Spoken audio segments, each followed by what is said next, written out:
95% of our life is coming from the programs, how to live life that we get in the first 7 years of life.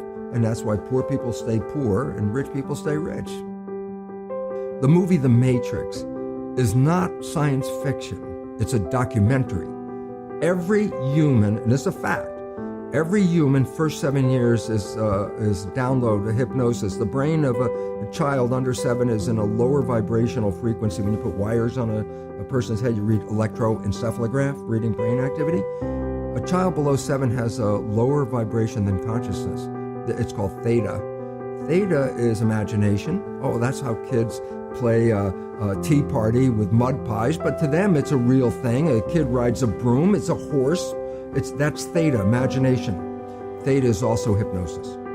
And the idea is this: before you can become conscious, if you don't have any programs, what are you going to be conscious of? What kind of programs are required to live on this planet? I say, how do you get them? Theta is hypnosis.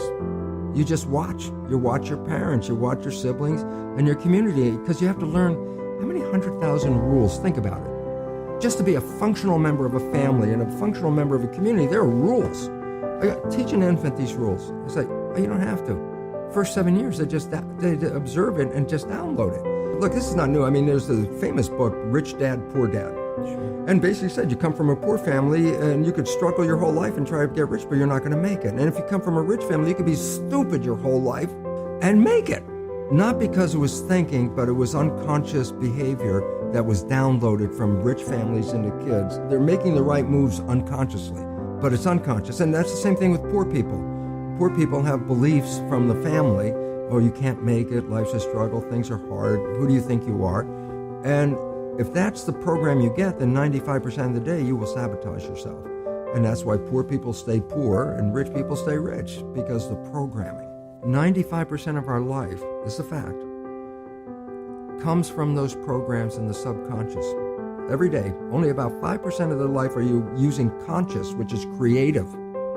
5%. So your life is being lived, even though you think you're living your life. Exactly, and you don't see it because it's called subconscious, below conscious.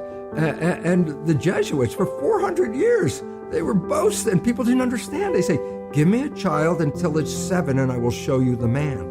They've been saying that for 400 years because they knew 7 years was the program period. And 95% of your life after that will be whatever that program is.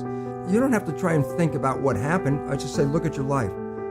The things you like that come into your life come in because you have a program that supports them. But anything you struggle with, work hard at, put a lot of effort into making it happen, why you're working so hard, inevitably you have a program that doesn't support that conclusion and you're trying to override the program.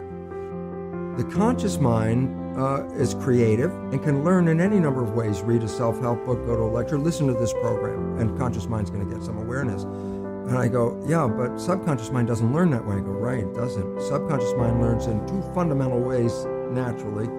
Hypnosis, which is the first 7 years.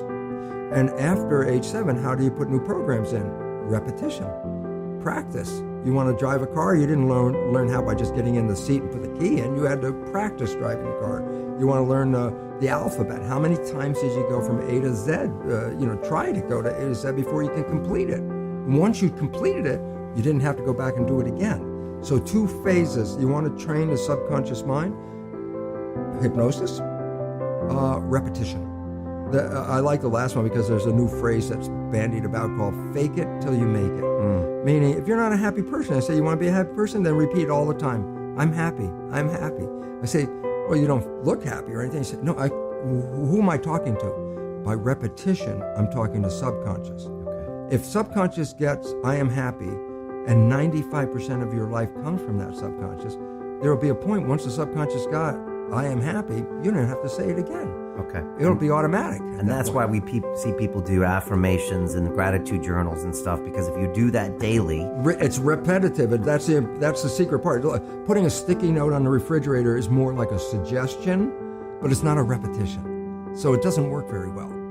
But you have to do... Repetition is a habit. It's making habit. So you got to do something religiously in the sense of repeating it to make it work.